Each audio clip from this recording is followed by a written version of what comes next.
Hi everyone, welcome back to our channel Nazeem cooking and vlogs. ఈరోజు మన ఛానల్లోని మామిడికాయ పులిహోర ఎలా చేసేయాలో చూసేద్దాము. అందరికీ తెలిసిన రెసిపీ. నేనైతే నా కిచెన్లో నేను ఎలా మామిడికాయ పులిహోర చేస్తానో చూసేద్దాము. మనకి వేసవి కాలంలో సమ్మర్లో దొరికే పచ్చి మామిడికాయలతోని ఇలా పులిహోర చేసుకొని తింటే ఉంటుంది. ఆహా, చాలా బాగుంటుంది కదా. మీలో ఎంతమందికి మామిడికాయ పులిహోర ఇష్టం? మామిడికాయ ఇష్టపడిన వాళ్ళు అంటే ఎవ్వరూ ఉండరు నాకు తెలిసి. నేనైతే ఇలా చేశాను చూసారా. మా పిల్లలకి చాలా ఇష్టం. మ్యాంగో పులిహోర అంటే చాలా ఇష్టం పిల్లలకి. మామిడికాయ అంటే ఎలా చేశాను ఏంటని చూసేద్దాము. చూసారా, సీజన్లో దొరికే పచ్చి మామిడికాయలు చూస్తే అదొక ఆనందం కదా. వీటిని పగలగొట్టి సాల్ట్ కారం వేసుకొని తింటే ఉంటుంది ఆహా అన్నట్టుగా ఉంటుంది కదా.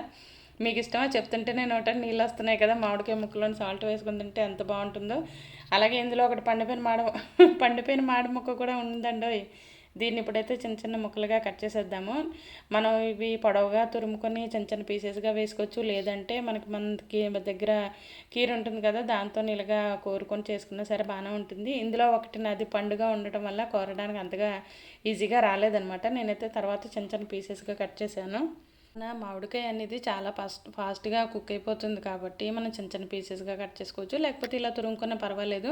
నేను తురమడానికి అయితే ట్రై చేశాను, అయితే చూశాను కదా. ఒకటైతే పచ్చి మామిడికాయ అనేది నేను ప్లాస్టిక్ కవర్లో ఉంచేయడం వల్ల ఏంటంటే కొంచెం మగ్గినట్టు అయిందనమాట. అది కొంచెం తురవడానికి కష్టమైంది. ఎలాగో ప్రాసెస్ స్టార్ట్ చేశాను కదా అనేసి అలాగా ఎలాగోలాగా మొత్తానికి కంప్లీట్ చేశాను అనమాట. అయ్యింది. ఇంకా మిగతాదంతా కూడా చిన్న చిన్న పీసెస్గా కట్ చేశాను. ఇప్పుడైతే మనం ఇలాగ చూసారా, చిన్న పీసెస్గా కట్ చేసేసాను. అలాగే బాయిల్ చేసిన రైస్ కూడా కొంచెం తీసుకున్నాను. మరీ ఎక్కువగా 2-3 విజిల్స్ రాకుండా ఒక విజిల్ వచ్చిన తర్వాత రైస్ అయితే ఆఫ్ చేసేయండి.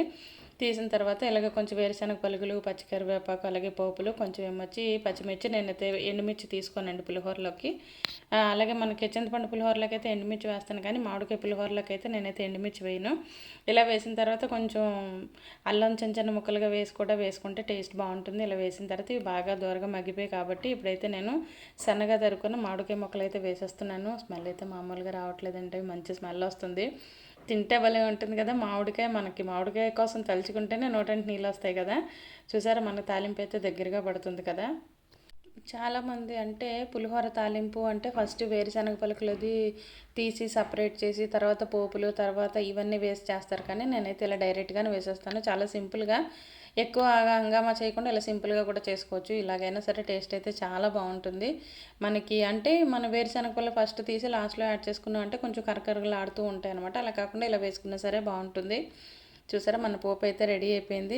మీకు ఇష్టమా అండి మామిడికాయ పులిహోర? అంటే చాలా బాగుంటుంది కదా. మీరు కనుక ఈ రెసిపీ ట్రై చేసినట్టయితే కామెంట్ సెక్షన్లో నాకైతే తెలియజేయండి. ఇప్పుడు బాయిల్ చేసి పక్కన పెట్టుకున్న రైస్ అయితే ఇందులో యాడ్ చేశాను. అలాగే దీనికి నేను రైస్ ఉడికించేటప్పుడు అయితే సాల్ట్ అయితే వేయలేదు. ఇప్పుడైతే లాస్ట్లో కొంచెం సాల్ట్ వేసుకుందాం. ఇప్పుడైతే స్టవ్ ఆఫ్ చేసేసి ఈ మిశ్రమంలోని ఎక్కడ మనకి చిన్న చిన్న ముద్దలుగా అన్నం లేకుండా మొత్తం కలిపేస్తే ఎంతో టేస్టీగా ఉండే మన మ్యాంగో మామిడికాయ అయితే రెడీ అయిపోయింది. చూసారా, మ్యాంగో పులిహోర అయితే రెడీ అయిపోయింది. చూడ్డానికి చాలా బాగుంది కదా. అలాగే తినడానికి కూడా చాలా బాగుందండి ఇది తినడానికి. మీరు కూడా ఒకసారి ఇలా ట్రై చేసి చూడండి, చాలా బాగుంటుంది. రొటీన్గా మీరు చేసేటట్టు కాకుండా ఒకసారి ఈ నజీమా చెప్పే రెసిపీ కూడా ఒక్కసారి ట్రై చేసి చూడండి సిస్టర్స్, చాలా బాగుంటుంది. సింపుల్ ప్రాసెస్లో ఉంటే నా రెసిపీస్ అన్నీ కూడా నేను ట్రై చేస్తాను. బాగుంది, కుదిరి పిల్లలకి మా వారికి నచ్చిందంటేనే నేనైతే మీకు ఆ రెసిపీని అయితే తప్పకుండా షేర్ చేస్తాను. ఎంత సింపుల్గా చేసినా ఎలా చేసినా అందులో ఇంగ్రీడియంట్స్ మార్చినా లేకపోతే చేసే పద్ధతి మార్చినా సరే తినటానికి నోటికి రుచిగా ఉండి పిల్లలు ఆహా బాగుంది అని తింటే అంతకన్నా ఏముంది. ఒకే పద్ధతిలో చేయాలని ఏమీ లేదు కదా. నాకు నచ్చిన పద్ధతిలో నేను చేసే రెసిపీస్ అయితే నేను ఖచ్చితంగా నా ఛానల్లో అయితే పోస్ట్ చేస్తుంటాను. మీకు కూడా నచ్చిందని అనుకుంటాను. చాలామంది అడుగుతారు, మీరు సింపుల్గా చేస్తారు, వంటలు చాలా సింపుల్గా చేసేస్తున్నారు అంటున్నారు. అందుకనే చెప్తున్నాను అనమాట. చాలా సింపుల్గా చేసుకున్నా సరే మనకి టేస్ట్ ముఖ్యం, ఎలా చేసామన్నది ముఖ్యం కాదు. తినేటప్పుడు మన నోటికి రుచి తెలుస్తుందా లేదన్నదే ముఖ్యం కదా. అలాగే కొంచెం సాల్ట్ వేసేసి కలిపేద్దని చెప్పాను కదా. నేను రైస్ అయితే ఉడికించేటప్పుడు అయితే నేను సాల్ట్ వేయలేదు కాబట్టి ఇప్పుడైతే వేసేసాను.